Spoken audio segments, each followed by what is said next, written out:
Hey guys, what's up? We're back. Thank you for your patience. I'm back in here with Marc-Andre. Marc-Andre, what's up? Yeah, hey Lex, thanks for having me. Yeah, no problem, dude. I hope that you guys, the sound levels is okay, that you can hear him well. If it's not the case, please let me know, because we can fix it. What we'll be doing, me, Roy Bazin, and Talent Chick, aka Adrian Ronsum, we will be giving Mark some coaching. He has expressed his desire to plow the streets of PLO and to maybe get a little bit more familiar with the game. And I think that's pretty cool because you guys can learn alongside him, and it's obviously a perfect item for PLO week. We'll just be discussing like the game plan, the week itself a bit. If you guys have any questions, again, please just type them in the chat. I have the chat open. And yeah, I was just wondering, like, in preparation for this week, what were your questions? What's going to be your plan of attack? Well, I feel like it's a complete new beast.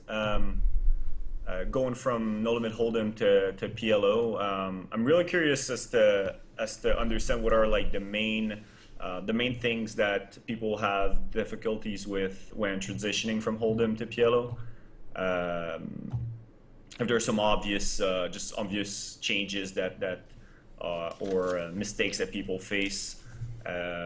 We have to start from the beginning because I've barely played this game before. So everything from standard pre-flop opening, hands that are good enough to 3-bet in and out of position, hands that are good enough to cold call, talk about some blind defense strategy, and then post-flop, how to calculate my equity in a pot, understand which boards are good for me, good for my opponent, so range advantage, and then go into bet sizings, the best bet sizings on a variety of boards to maximize profits.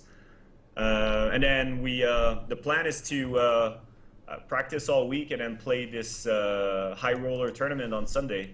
Yeah. So hopefully I'll be ready by then to transition into tournaments and talk about, because I assume we're going to be looking at some 100 big blind PLO at first, so some deep stack. How does playing tournaments with some 20 big blind, 30 big blind, 50 big blind stacks compares as far as just overall strategy is really interesting to me. So I know I got a lot of work to get done in 1 week, but really glad that you, Roy, and Adrian will be helping me out with this.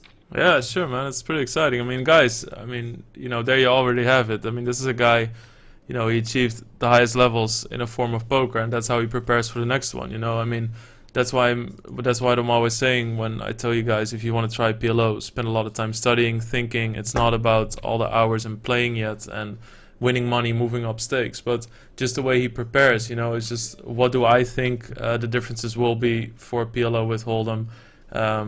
Asking other people what their opinion is, testing it out in the field, planning another coaching session, studying.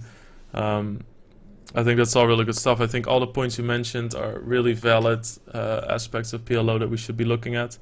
I think one of the most important ones that you mentioned is how do certain ranges line up with certain boards, and how do we plan bet sizing with that? And because there's a lot of stuff in PLO, like, I mean, if you 3-bet from the big blind and the flop comes 3-4-6, you're automatically almost dead, because you're never gonna have like 5-7, 6-5-4 stuff like that in your hand, 3-betting from the big blind. So I think there's a lot of hands where you should be looking at that, and also what you mentioned, what No Limit Hold'em people, the problems that they will have when playing PLO, they will automatically check to the razor. But Okay. A fair bit of leading out is needed in PLO. yeah, let's say one typical example, which is something that also is very useful in Hold'em tournaments, I feel that PLO definitely taught me. Like, let's say a guy raises under the gun, you defend the big blind, and it comes like 3-4-6, 3-4-7. Yeah. I think that a lead there is very hard to play against for an under the gun opener, because he's going to be high card oriented, and even with aces there in PLO, you're going to have a really tough spot. Right. So I think So it becomes very hard to play the playability of the under the gun razor makes it very hard for with his whole range makes it very hard to continue on those boards. So leading out is a good thing to do there out of position. Yeah, because you can put pressure on his whole range pretty much. Plus, what's very important in PLO also is denying equity, like backdoor flush draws, gut shots they'll have. It's very important to deny people realizing their equity. If they can just check it down to the river and you don't put pressure on them, you're not gonna really be a scary force in PLO. And right, it's just you just kind of want to be a pain in the ass too, Well, we're already in some deep concepts here, but to start with, I'm still gonna have to get used to knowing which 2 cards I need to use in each hand. So yeah, quite a bit of work to do. I'm sure I'll be making tons of mistakes. So hopefully this week, the people watching will either be able to tell me how bad I play or help me correct some mistakes, and maybe learn something along the way too. Yeah, I think also what you mentioned with how to transition into tournaments after a while. I really think that if you learn about playability, what people play from certain positions, like in tournaments, you kind of take away the whole 3-betting aspect pretty much. Because in PLO, equities will be a lot closer than in Hold'em when you're all in, just because you have more cards, right? Yeah. So if you're all in PLO and you have 60% to 40% edge, you're actually fucking crushing. So. Yeah, you're crushing. Okay. But the problem is, if you do it 20 times, you could lose 15 times because the percentages are so close together. Right. In a tournament, that's not great because after, if it happens 2 or 3 times, then you just lose your stack. Okay. So there are some low variance ways to play tournaments that we'll be looking at then. Yeah, for sure. A lot of them involve just flag calling pre-flop a lot. Yeah, exactly. Not a whole lot of 3-betting, a lot of flat calling, even with aces, like flatting 3-bets with aces. It's usually like some kind of golden rule in PLO tournaments. If you can get 1/3 of your stack in with aces, then it's good because then you can just pot the flop and be all in. Right. But there's going to be a lot of post-flop play, and I think what's perfect about the trajectory that we have for the upcoming week is that you're going to be playing cash games, which is just a lot of post-flop play. And I think that'll get you ready to win a lot of chips uncontested in the tournaments as well. Cool. I plan on. I was just looking at the Omania schedule, so I'll be playing some of those too. And I see most of those tournaments either have like 3 or 5 stacks. Yeah. So I guess it's forgiving a little bit when you go all in and lose exactly those big flips. Yeah. Which is so amazing from Hold'em perspective. It's so amazing to come into Omaha and see that. I get the feeling that some weaker players can play a lot of hands, a lot of tournaments without really knowing they may be weaker, since the edges are so close together. So that's pretty amazing. When in Hold'em, if you play really bad, you're gonna get crushed pretty quick. When it seems like in Omaha, money can go back and forth a lot more. Yeah, I think that's also why PLO is such a perfect game to play, because it's better for the recreational player. Like you said, he has a bigger shot of winning more and longer. In the long run, I think the regular will win, of course, but it's just a more entertaining game up until that point. A lot more gambling. You see a lot of the new fun players are looking for even more gamble or more entertainment, like you said, are going to turn up to this game because they're just never that far behind, and they get a shot at big pots and big prizes, big wins. So that's pretty cool. Also, you can hurt people. So the fun player, the recreational one, you get more often the chance to hurt the regular. And you know yourself that a lot of recreational players, they play and all they want is they want to beat 5 in a hand, or they like to sit down with him, have a story. You just get to tell a lot more stories when you play PLO against good people. So I think it's cool. I think that's why PLO is becoming more popular as well, because we kind of get the trend where poker caters a little bit more to the recreational player. And PLO Right. definitely does that, and it's So I just more s- fun. yeah. So I see this week for everyone wanting to participate, there's a daily free roll every day at is it 2 p.m. Eastern time? All right. Um, the Omaha card hunt, that's a nice change actually from the Hold'em card hunt we've been having the last 2 months. Yeah, the card hunt is fun. It's you. I just completed my first one.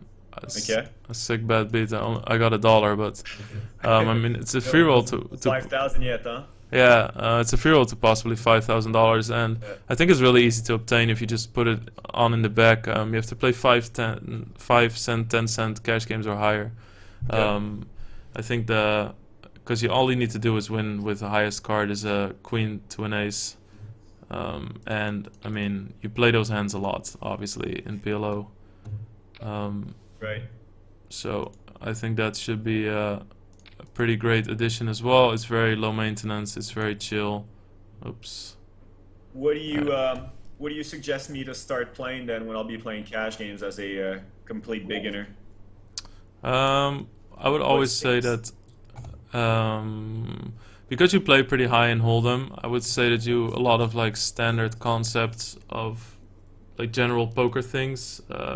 Like you'll adapt better or quicker to certain bet sizings that you need to use, some game flow stuff. So I think for you it would be good to start at like 25, 50 cent.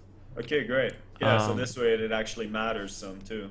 yeah, exactly. It needs a trigger as well. I think also if you're used to different numbers to play with, you shouldn't play too low because if you play too low in PLO, there needs to be some aspect of tension or at least Yeah. trigger a level of thinking because Hmm. otherwise PLO is just You gonna can look, see the punt otherwise, huh? yeah, it's just gonna look like gambling and just all in all the time and think like, Right. oh fuck it, I have some sort of straight draw with a low flush draw. Yeah. All right. Um, Well, yep. Pot limit 50 sounds great. Yeah, and that's why when other guys when they say, "Well, I have a 3K bankroll. What do you think I should play when I play PLO?" I usually suggest they play 5 cents, 10 cents because then on their own level they have that trigger there, and it's high Right. enough and it's still low enough that you won't really be hurt. And other than that, it's reviewing, reviewing, reviewing. Are you gonna? Do you plan doing any of that too, like off the table I'll work? be so I was looking at the happy hour schedule, and I'll definitely be playing some Zoom PLO during that time. I can use I'll be marking hands using Hold'em Manager. I assume we'll be working with PLO as well. Do I even need like an updated version? Oh yeah, you do. Okay, all right. So I'll get on that. Yeah. And then yeah, I'm back on a session with Roy tonight, and then with you tomorrow morning. So at that point, we'll be able to start with the basic opening ranges. Hopefully, um, I'll be able to get that to get more info on that before I get started. But the basic opening ranges and c betting um, on the flop, understanding my equity in the pot and how to push some of those edges. Yeah, it's How to you mentioned how some boards are so bad for pre-flop raisers. How do we, or for three betters even, how do we manage to get enough board coverage? So which hands do we need to balance and not always three bet aces or aces suited? I think it's called. And yeah. how do we balance that with other holdings where we have actual decent board coverage on some boards? So that'll be interesting to find that out as well. I think one of the things that will really be helpful to you is um, a thing that a lot of people do wrong is if they um, let's say they three bet aces out position Hmm. and they have ace 5 6 and the board comes 6 5 3, they'll c bet all the other aces they check, but now when their backup cards hit something nice on a board Right. they wouldn't normally hit, and that's kind of how you Yeah. balance it as well. Okay.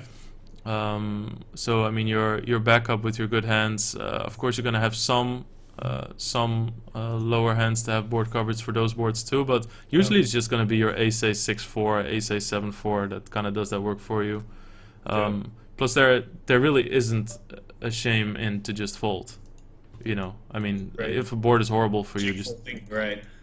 So in those cases, I assume people just c bet because they have those low cards in their hands without thinking that most of their range won't have those cards, and that it's a board that's usually better for for their opponent. So they should just be doing a lot of checking there instead of c betting. Exactly. Yeah. It's like the same thing, you know. If you do open the 8-7, 8-7, 6-5 under the gun +1 or under the gun, and you flop a straight. Checking there quite a bit. Exactly. It's just a better balance play, and I think if you do that, then you're already doing something that a lot of people, even at like 1-2, are not doing. All right. Maybe we'll be moving up quicker than expected, or maybe I'll just get crushed and go down to. I mean, if the fun players can do it. Yeah. So. Then also we have a chance for you guys. There will be some raffles on individual coaches' sites as well, but there's a cool participation mechanic. If in my channel, if you press PLO promo, you will receive a link. It links to this forum from Poker School Online, and here it says that if you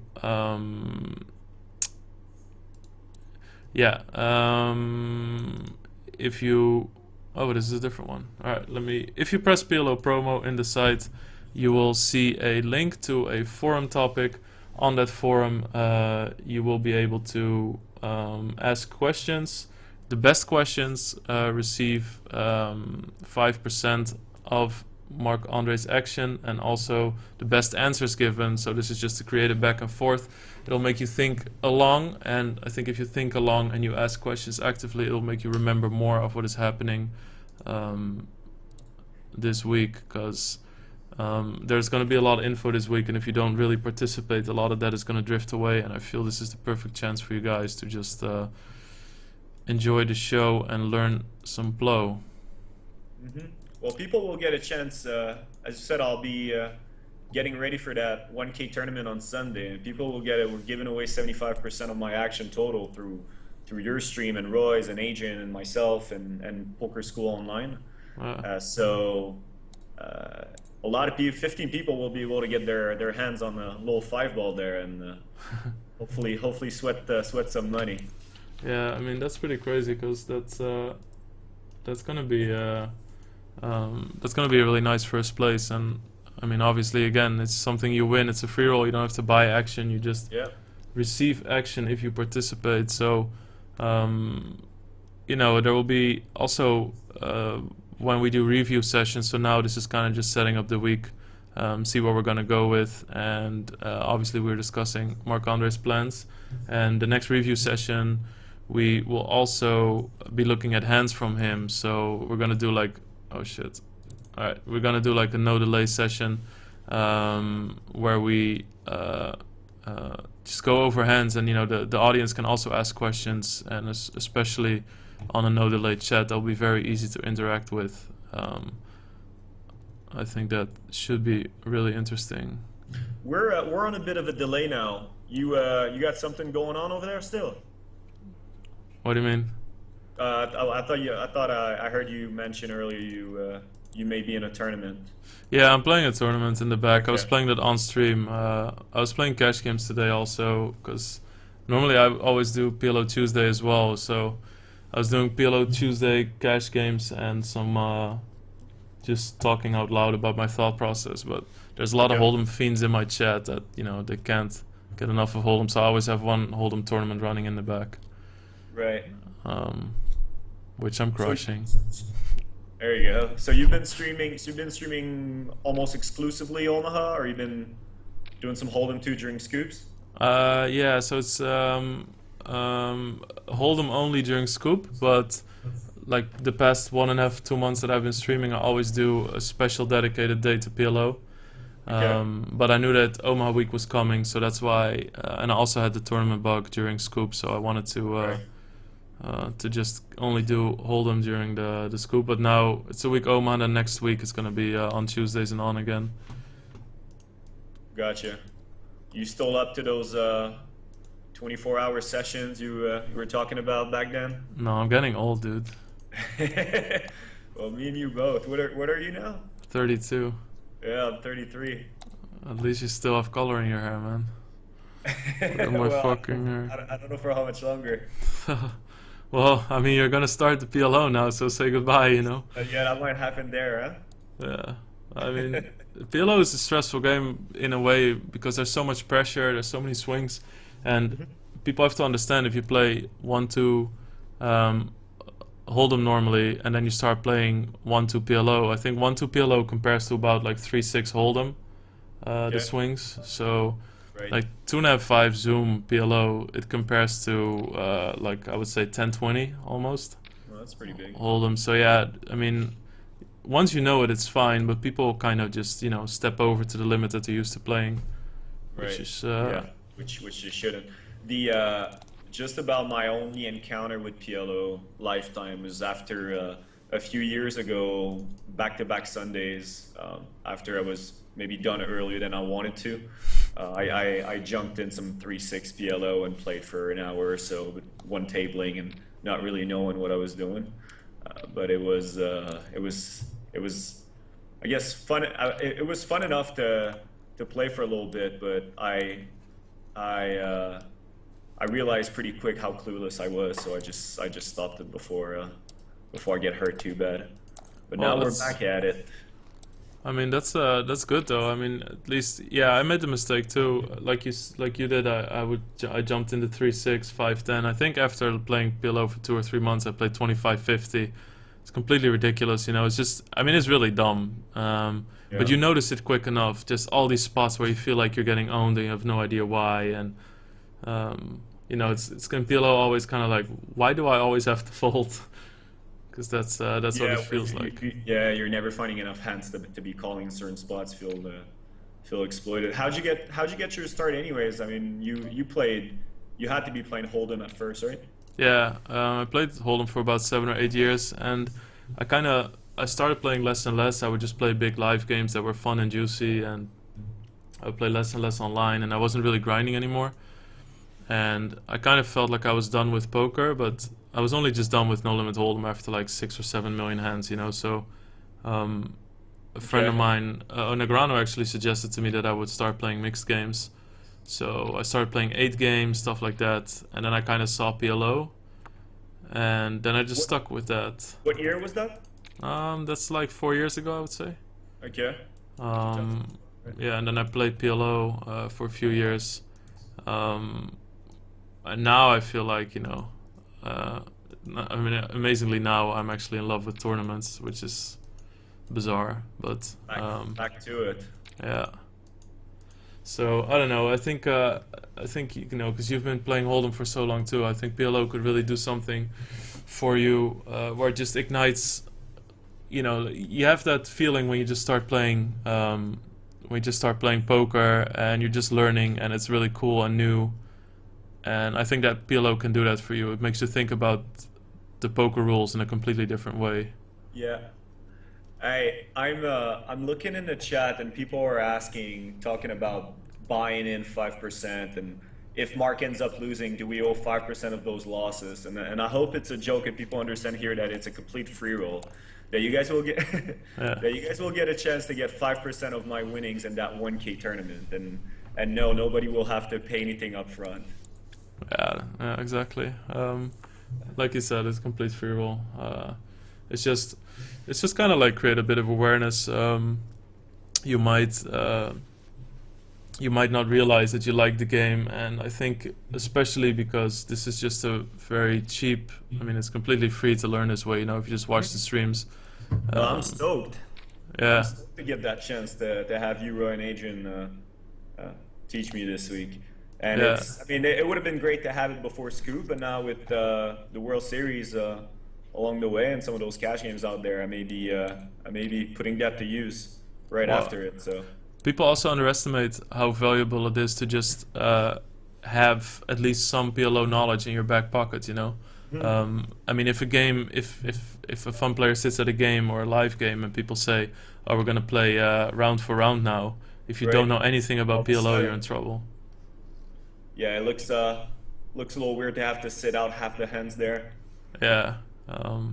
So I mean, I've been in that spot before. I just I personally wish that I would have adopted to that sooner. Hmm. But I mean, it's never too late, really. That's Well, what. I mean, 2000s, I wrote in the article, I feel like, everybody's been talking about Omaha being game of the future, but it's been the game of the future for a decade now, and I'm just now showing up in 2016, so I have a lot of catching up to do, and hopefully I'll be able to do most of it this week. Yeah. Oops.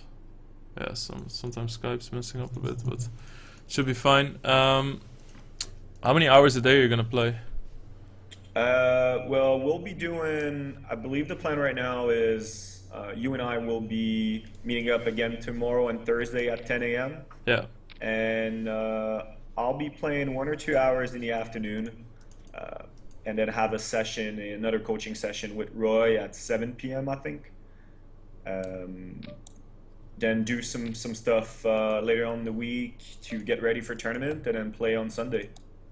All So I right. don't know, maybe a total of 18 to 20 hours this week. That's a lot, and it's gonna be so effective too, because Yeah. it's gonna be so much the off the table work too in a way. Because of course, when you and me or you and Roy or Hmm. you and Adrian are gonna be reviewing, that's so useful to do that too. I think Yeah. I think one of the best things to have is if you play PLO or if you want to learn PLO and you have a friend that already made the jump. I think it's very Right. important for people to seek those people out because they can tell you little things that you just shouldn't do, and it saves you like thousands of hands of finding that out. Yeah.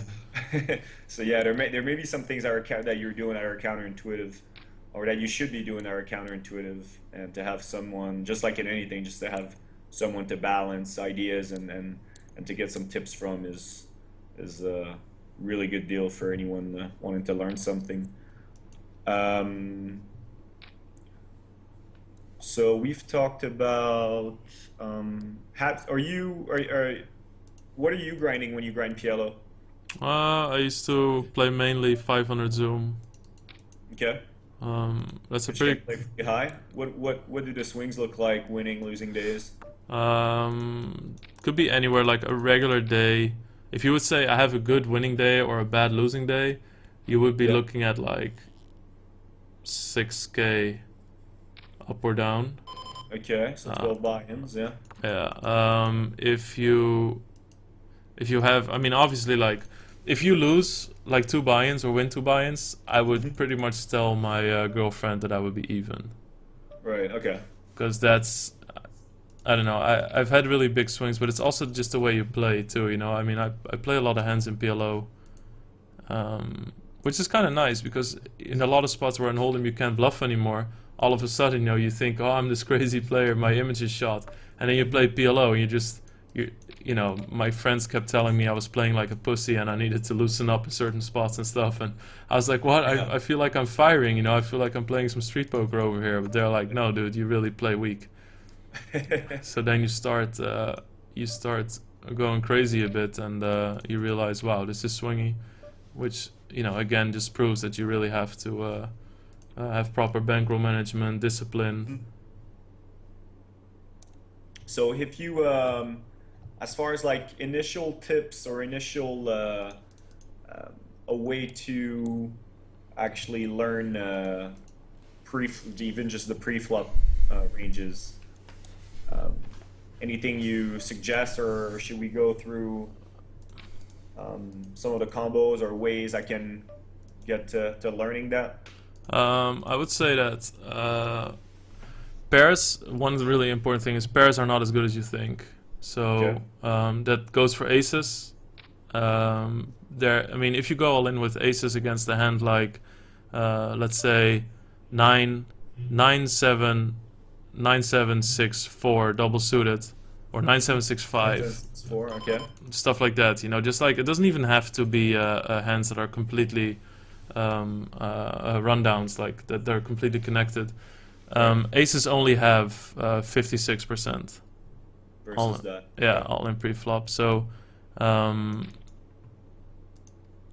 mean, I'm playing like one of those hands on my stream now. Like I 3-bet like Jack 8, 7, 5 double suited. That's just another typical example that just does great against aces. So I would be careful with pairs, especially kings, because something that a lot of people don't really know is that, I mean, if you have like a random hand I just mentioned, it'll have 40 to 44% against aces. Kings will usually only have 30% against aces. Right. So you have to be careful with that. Like if somebody's being really aggressive, don't get your whole stack in with kings, because I mean, you know, your equity just isn't that great. You're either, you're likely to be crushed or flipping. Yeah. Something that to keep in mind too, you get aces about 1 in every 33 hands in PLO. So you get them a lot. Right. You said every 33 hands? Yeah. Oh, so that's good to know. Okay. So if you have,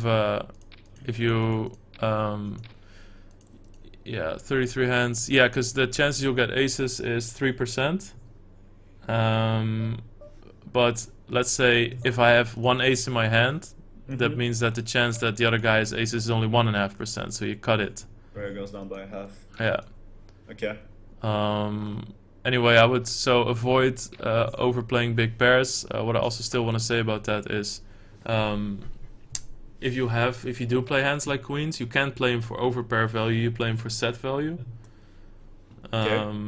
Already with queens too, and if you play hands like that, queens and jacks, you need good backup. So don't raise like queen, queen, 8 deuce with a single suit when you're under the gun. Yeah. So rundowns are just really strong. You can play those from pretty much anywhere. Double suited makes a big difference. Like a hand like 8, 7, 6, 4 rainbow is unbelievably amounts weaker than if it was double suited or even single suited. Of course, the higher the rundown, the better. But then again, if somebody has a range that is really weighted towards aces, you want to be careful with your like your king, queen, jack 10, because you really need aces a lot to make straights. Plus, if you have pairs, they could have straight draws, you know. So notice this. So when you get 3-bet and you get the showdown, very important to see what opponents are actually 3-betting. See if it's, because I assume at the smaller limit, some guys may just almost exclusively 3-bet aces. You'd be surprised though, because a lot of hands just look good in PLO, and like a hand like king jack 10-8 double suited has a lot of playability, but a hand like king jack 8-4 also looks really pretty if it's double suited, but it has no playability. But people, because it looks so good, will still occasionally 3-bet that. Yeah. So it's not so much that the lower you get, the more people will 3-bet nutty. It's more so that the lower you get, the less they have an idea of equity in certain spots. You know how in Hold'em we have fairly clear just opening ranges from each position? Is it also the case with Omaha, where most good players have similar strategies pre-flop from every position, or does it still vary a lot? It still varies a lot, and that's also because nobody really knows yet. Like you used to have those guys in Hold'em that would play 12% like really tight and they would win, and then some guys who would play like 38% and they could make it work, like your nuts and hoes, stuff like that. But in Hold'em it's more going towards each other now. People are really aware of ranges, but PLO is kind of the Wild West that way.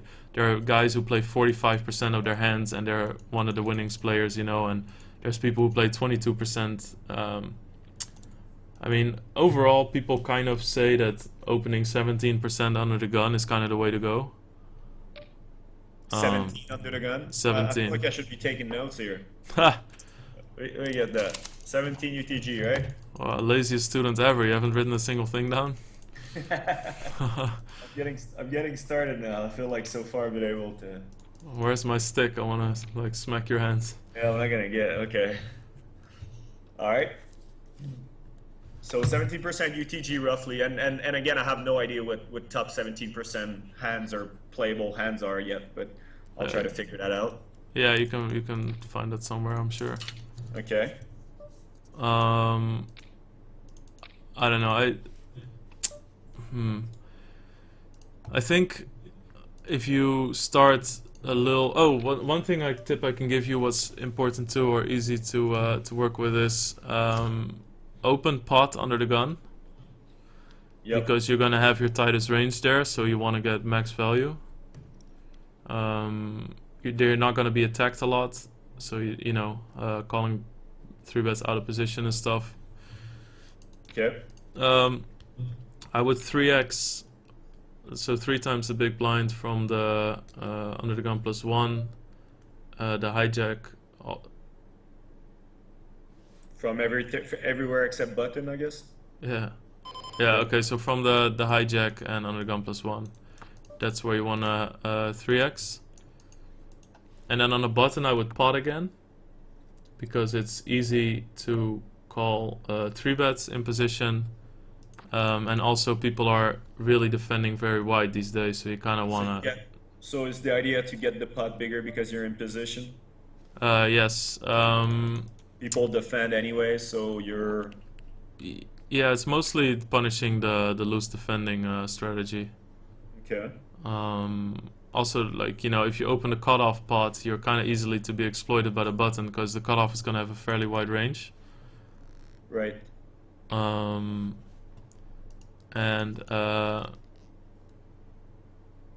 then also, I wouldn't start by defending too many big blinds. Like, you need to know a lot of playability as well about certain boards. You need to get a hang of the dynamics and stuff. So I think if you start defending really shit hands, you're gonna be in a lot of marginal spots where you're gonna be making a lot of mistakes. Okay. So right. Yeah, I can. Yeah, I have the idea that I'll be playing a little tighter at first and try to play the best parts of my range better before I get into some more tricky spots. I just saw you on stream. I just saw you 3-bet the Queen 8-6-4. Queen 8-6-4 double suited. Yeah. Yeah. You see, that's a hand that plays. If you play reasonably deep, that's a hand that plays pretty well post flop. Like, it can flop. It has a lot of board coverage. And that's a typical. Okay. That's a typical hand there. If somebody 4-bets, it's just a really good spot for me. You know, even if he has aces. I mean, I'm in position, and I have that hand. I mean, good luck with aces. You know. There's so many boards that I could crush him on. There's a lot of flops for me where I can easily go with my hand. You know, I'm gonna flop a lot of pair and gutters. Even a single pair hand in a 4-bet pot is good enough equity to go against aces on most boards. So I feel, you know, because the hand is double suited, it has good board coverage. It has a good playability if they flat me. It plays very well if they 4-bet me. That's why I kind of like to put pressure with those hands. Okay. But then out of position, I wouldn't 3-bet that hand as much, because I'm gonna get called by dominating hands, and I'm out of position, which is a problem. Right. So you just be flatting that from the blind, from the big, small and big blinds. Not the small. Like, small blinds you want to be reasonably tight. Is in today's dynamic, with today's dynamic, people 3-bet a whole lot from the big, or squeeze a whole lot from the big blind when button and small blind flat. Well, it's also just like you're in the worst position, and with the odds, you're giving the big blind, really good odds to come along. Okay. So that's why you want to kind of avoid, because then you go 3-way with a hand with gaps in it and stuff. Like Queen 8-6-4 plays a lot better when it's heads up. Okay. I mean, you know, it's just, you're gonna flop a lot of second nut draws, and that's just not so good. That's why hands like Ace King Jack with a nut suit, they play a lot better multi-way. Right. So those are kind of like the hands that you could, even with the second nut suit, those are kind of the hands that you could also flat from the small, you know. So from the small blind, I would three bet or fold a lot with certain hands. It's good to have some of those hands in there though. Like yeah, let's be clear. Like you need some like king 6-5-4 from the small blind. Also, because you need hands that have low board coverage from those positions, you know. Is the king is the king actually necessary here? Does it serve as a blocker, or is it just? I mean, would a hand like 7-6-5-4 better than king 6-5-4, for example? Yeah, it would be. Okay, it would be. It's just it's hard to get, but it would be better. Yeah, exactly. All right. Just to kind of give the bottom of that three betting range. What does just from percentage wise? What does so we talked about 17% under the gun. What does NP and cutoff looks like button, or is that I assume that's not solved, but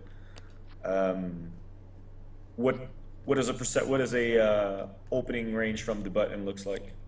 I would probably go for like on a button opening range like 70-80%. 70-80, so that's even okay. Then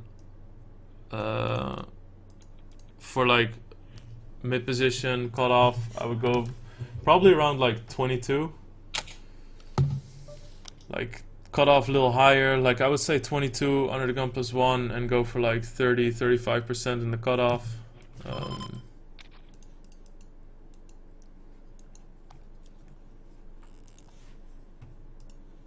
And how much cold calling are we doing from the button?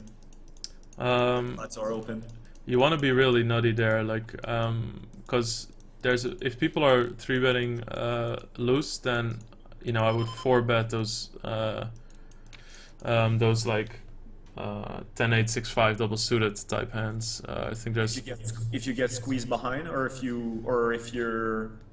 it goes open three bet in middle or cutoff and you're on the button. Yeah, I think if you see a spot there, it's better to four bet a lot of the times. If you flat there, you really do need like all connected rundowns with a single suit or something like that, you know. You can't just start peeling three bets too often.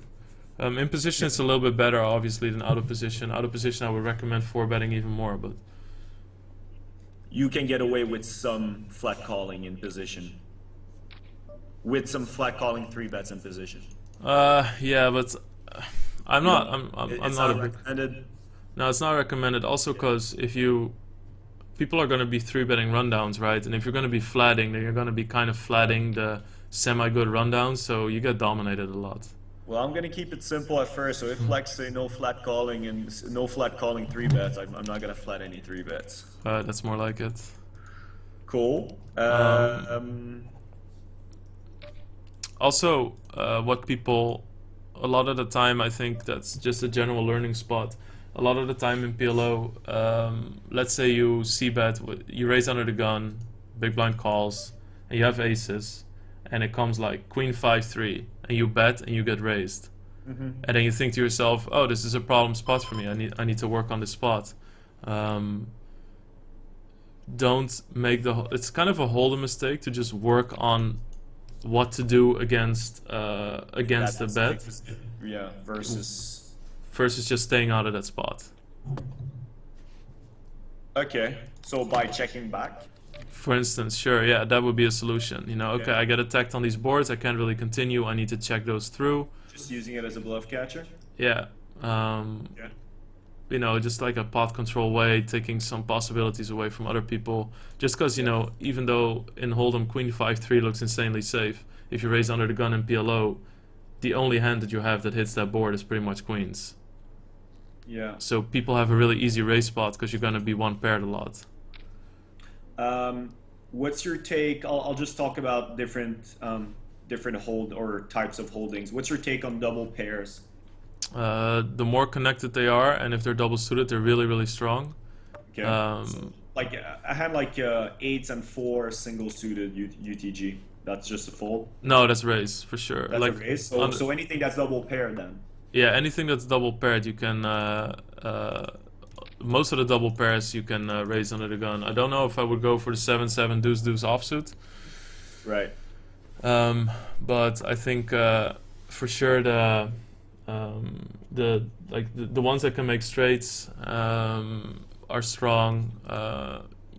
I mean, they do really well in 4-bet spots as well. So if you 3-bet somebody 4-bets you, you can easily call double pairs.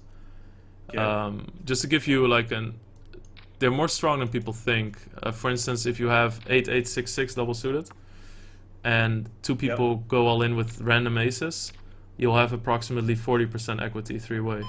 So you're actually a favorite then. So you could actually, I got a feeling, I'm not sure if I'm gonna get mixed up in all that pre-flop equity, but I got a feeling I'll feel pot committed to a bunch of situations and just end up getting it either way lighter pre-flop or way too tight pre-flop. I feel like gauging my equity multi-way in all-in situations will be a problem. It's for everyone a problem. Like there's so many backdoors, so many blockers that you like. Nobody can assess equity correctly in those spots.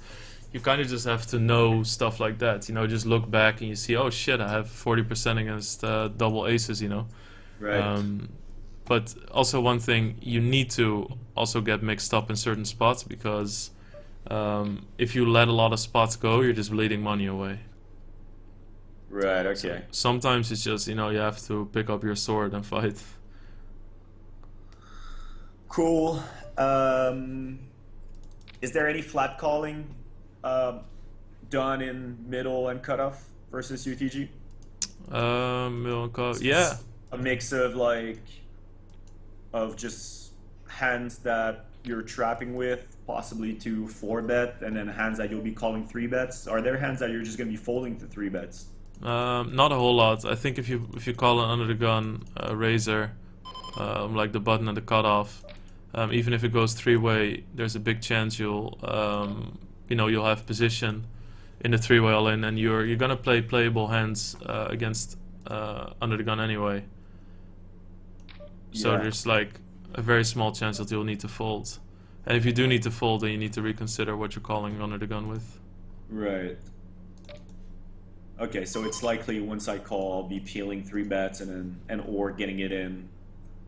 What are the factors to consider pre-flop when I get squeezed there? The factors to consider between peeling in position or 4-bet to get in 100 big blind deep. Hands you really want to get in, like hands you raise to get in, is pretty much only aces. I mean, so all the other ones in position, anything that has, because you're either gonna know on the flop if you're able to realize your equity or not. Yeah, exactly. Like a lot of people make the mistake with hands like ace, king, queen, 10 double suited, and they get 4-bet. Oh, this is a great hand, you know, I'm just gonna go all in. I mean, unless somebody 4-bets an obscene amount, then you can do it just because the hand will have good hot and cold equity.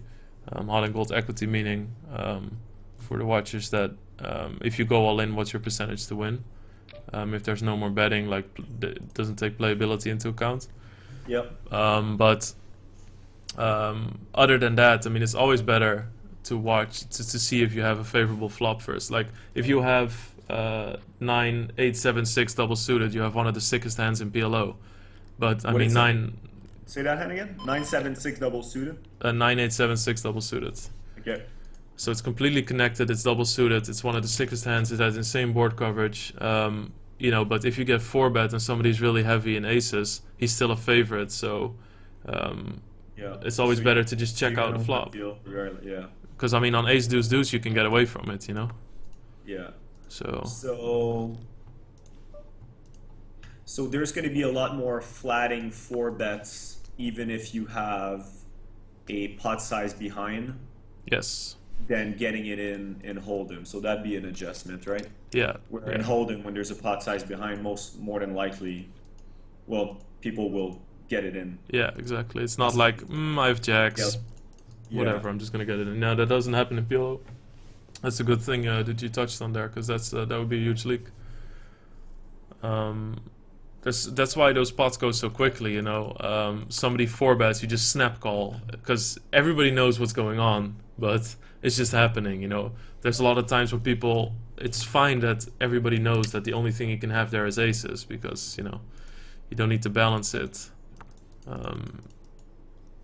So that's why you'll see a lot of those 4-bet pots being played really quickly in PLO because you don't have to pretend to have a weak range or you don't have to pretend to have a strong range. If you flat the 4-bet, people will be pretty sure that you're up to something with some double suited, scattered, you know. Right.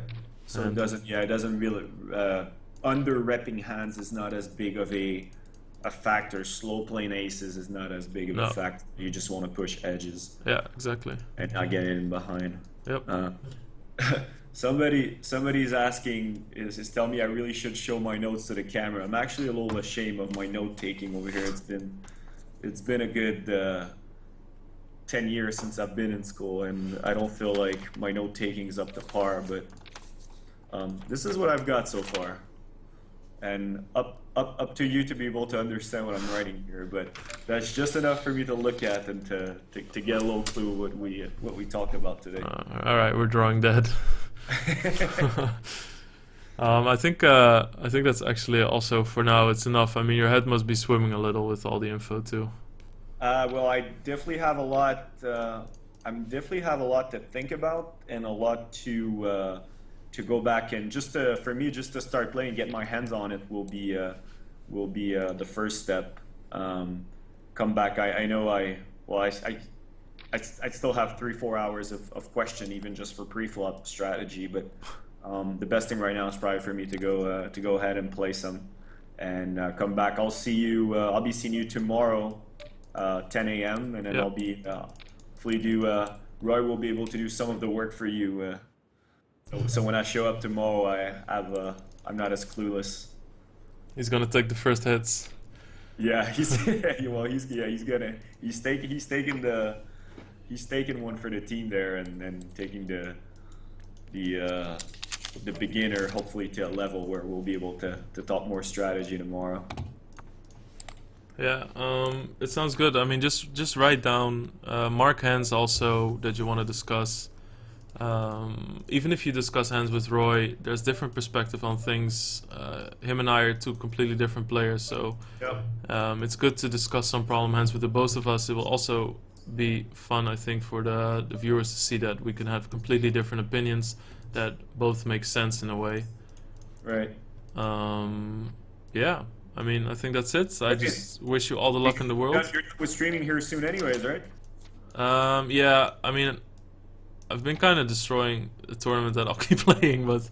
How you doing? How many people left? I mean, it's a small tournament. It's a 22 bounty builder. I've just been calling random all-ins from people that's been working out, so... Not really AAA poker going on, but I feel like we're gonna win it. So. All right. Well, good luck with that. I'll be getting started today, and I'll hopefully see viewers tonight on stream with Roy. All right. Cool, man. Cool. Take care. Good luck. Thank you, Lex. See ya. See you. Bye.